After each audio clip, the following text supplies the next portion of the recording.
حضرت مریم رضی اللہ تعالی عنہا پاک باز تھی، مسجد میں رہی تھی، پر مالک کی حکمت کے تقاضے بڑے عجیب ہیں نا۔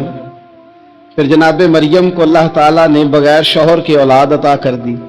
یہ بات یہ ایسی تھی، کسی نے کہا تھا کہ مخلوق تو فنکار ہے اس درجہ کے پل بھر میں سنگے در کعبہ سے بھی اصنام تراشے، تم کون ہو کیا چیز ہے داغ کبابی، لوگوں نے تو مریم پہ بھی الزام تراشے۔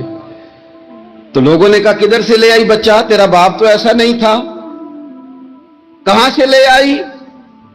اللہ کرے میں آپ کو سمجھا سکوں، ذرا اپنے آپ کو وہاں کھڑا کریں کہ ایک پاک باز عورت، پاک باپ کی بیٹی، طیب ماں کی بیٹی اور اللہ کے گھر میں پرورش پانے والی خاتون، ایک وہ وقت اور ایک یہ وقت کہ اس عورت کو کٹہرے میں کھڑا کر کے پوچھا جا رہا ہے کہ معاذ اللہ تیری گود میں بچہ جائز نہیں ہے، کہاں سے لائی ہے؟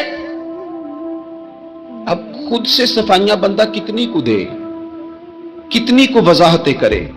اور میں نے تو اپنی زندگی میں دیکھا ہے زیادہ وضاحت دینے والے کو بھی لوگ جھوٹا سمجھنے لگ جاتے ہیں، زیادہ وضاحت دینے پر بھی لوگ کمزوری کا اظہار سمجھتے ہیں کہ کمزور پڑ گیا۔ آپ صلح کی کوشش کرتے ہیں، سامنے والا بزدل سمجھ لیتا ہے، زیادہ وضاحتیں بھی کمزور کر دیتی ہیں۔ اب حضرت مریم کو کٹہرے میں کھڑا کر کے کہا بچہ کس کا ہے؟ تو پھر خدا بندوبست جب کرے، اللہ جب مددگار ہو، تو پھر حضرت مریم کی گواہی درختوں سے نہیں دلوائی، اس نے پتوں سے نہیں دلوائی، پھر فرشتے نہیں بھیجے۔ حضرت مریم کہنے لگی مجھ سے نہ پوچھو، وہ جو پنگوڑے میں ہے اسی سے پوچھ لو، ان سے پوچھو نا، وہ کون ہے پوچھ لو، ان سے کر لو سوال۔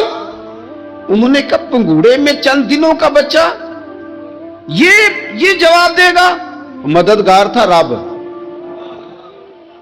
ان کی برات کا اعلان کرنا تھا مالک نے، اور جب مالک اعلان کر دے، جب مالک تیری صفائی دینا چاہے، جب مالک تجھے دنیا کے سامنے نکھارنا چاہے، تو پنگوڑے میں لیٹے حضرت عیسیٰ بول کے کہنے لگے انی عبداللہ آتانی الکتاب، فرمایا میں اللہ کا بندہ ہوں، رب نے مجھے کتاب عطا کر کے نبی بنا کے دنیا میں بھیجا ہے، میں اللہ کا بندہ ہوں، کتاب لے کے آیا ہوں، نبی بن کے آیا ہوں۔ پھر پنگوڑے سے اعلان ہو گیا، پھر بچہ بول پڑا۔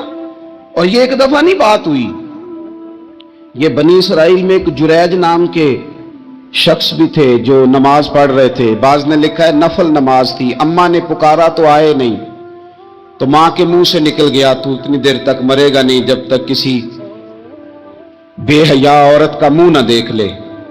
تو وہ عبادت گزار تھے، لیکن لوگوں نے ان کی عبادت، ریاضت، پرہیزگاری کو نہیں دیکھا، بس ایک عورت کو بھیج کے الزام لگوا دیا۔ وہ عورت آیا جایا کرتی تھی، اب آ جاتی ہیں عورتیں، مسئلہ پوچھنے کی نیت سے بھی آ جاتی ہیں، ماحول میں کچھ جگہ ایسی بھی ہیں جہاں عورتیں دم کرانے کے بہانے آ جاتی ہیں۔ وہ خاتون آتی جاتی تھی اس خانقاہ پہ، آستانے پہ، یہ بخاری میں موجود ہے، پھر اس نے کہا میری گود میں جو بچہ ہے یہ انہی کا ہے۔ مجھے بتائیں کیسے بندہ وضاحت دے؟ حالات خراب ہو گئے، لوگ کٹیا جلانے لگے، ماحول اور طرح کا بن گیا۔ میرے نبی پاک علیہ الصلوۃ والسلام فرماتے ہیں پھر اس رب کے بندے نے کہا مالک تو کریم ہے، تیری مشیت کا تقاضا آیا جو میری ماں نے جملے بولے تھے، پر اب میں وضاحت دینے کے قابل نہیں رہا، اب تو ہی کرم کرے گا تو دروازہ کھلے گا۔ تو وہ چند دنوں کا بچہ پنگوڑے میں بول کے کہنے لگا میں اس درویش کا نہیں، میں تو فلانے چرواہے کا بچہ ہوں، وہ جو بکریاں چراتا ہے۔ رب کی مدد کو پکارے، اپنے ساتھ اپنے مالک کی مدد کو شامل کریں، تھوڑے رزق پر بھی گزارا اچھا ہونے لگ جائے گا۔ سارے لوگ آپ کو گرانے کی تدبیریں کر رہے ہوں گے اور مالک آپ کو عزتیں عطا فرما دے گا، اس کی بارگاہ سے حکمت کا تقاضا اور ہو جائے گا۔ ہم نے ساری زندگی لوگوں کو راضی کرنے میں گزار دی۔ تو میرے عزیز، جب سب سے بڑھ کر وہ دیتا ہے، سب سے زیادہ نوازتا ہے، سب سے زیادہ پیار کرتا ہے، تو پھر وہ فرماتا ہے یا ایھا الذین آمنوا اذکروا اللہ ذکرا کثیرا، اے ایمان والو اپنے رب کا کثرت کے ساتھ ذکر کرو، وسبحوہ بکرۃ واصیلا، صبح و شام اسی کی پاکی بیان کرو، صبح و شام اللہ ہی کا ذکر، اسی کی پاکی۔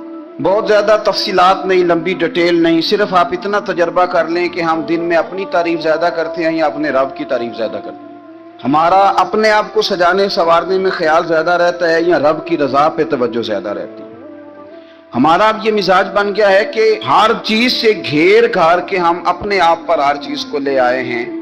ہم اپنے آپ سے شروع ہوتے ہیں، اپنے پر ختم ہوتے ہیں.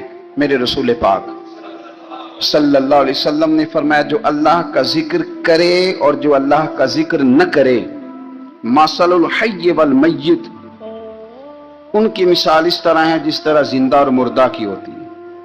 گویا ذکر کرنے والا زندہ ہے، نہ کرنے والا مردہ ہے. کہ جس نے سارا دن رب کو یاد ہی نہیں کیا، اس کو سارا دن خیال ہی نہیں آیا. آپ کہیں سفر پہ نکلے ہوں، کہیں آپ دور گئے ہوں نا، تو آپ کو خیال آتا یار صبح کی میں نے گھر ہی بات نہیں کی، صبح سے میں نے آج گھر فون نہیں کیا، کوئی رابطہ نہیں کیا، کوئی معلومات نہیں کی. گھر میں سے کوئی سفر پہ ہو، ایک تو یہ کہ آپ گئے ہوں اور ایک یہ کہ کوئی گھر میں سے گیا ہو، تو دن میں اسے فون کر کے پوچھنے کہاں پہنچے ہو، جس کام گئے تو اس کا کیا بنا، خیال آتا ہے. اور اگر آپ نے کسی کو بھیجا ہو اور پیچھے سے فون نہ کریں تو وہ بھی کہہ دیتا ہے یار تو نے سارا دن حال ہی نہیں پوچھا. یعنی بندوں کے ساتھ بندوں کا رشتہ ہو تو دن میں یاد نہ کریں تو شکوہ آتا ہے. تو مجھے بتاؤ سارا دن ہی گزر جائے، ایک تسبیح بھی نہ پڑھی جائے، یعنی سارا دن بیت جائے اور انسان ایک تسبیح سبحان اللہ کی نہ پڑھ سکے. باقی اسے ساری کہانیاں آتی ہوں، باقی اسے سارا پتا ہو، لیکن سارا دن بیت گیا، 24 گھنٹے گزر گئے اور اس کو اتنی توفیق نہیں ہوئی کہ 100 دفعہ مدینے والے رسول پہ درود و سلام ہی پڑھ لیتا. سارا دن ہی گزر گیا، اس نے سوچا ہی نہیں. تو ہم نے یہ کیا ہے کہ ہمارا جو خاص ذکر کرنے کا مزاج اور ماحول اور شوق ہونا چاہیے تھا، وہ شوق ہمارا برقرار نہیں رہا، وہ ذوق نہیں ہمارا رہا. یعنی فارغ بیٹھے لوگ ہیں، بڑی دیر فارغ بیٹھے ہیں، کہتے ہیں جی میں صبح سے فارغ ہوں، بور ہو رہا تھا، تو اس پارے پڑھ لینا تھا، کچھ تھوڑا سا نا مہربانی کر لینی تھی، کچھ آپ نے ایک تسبیح استغفار کی پڑھ لینی تھی. کس طرح آپ بور ہو گئے؟ آپ نے سارا دن اللہ کو یاد ہی نہیں کیا، توجہ ہی نہیں فرمائی.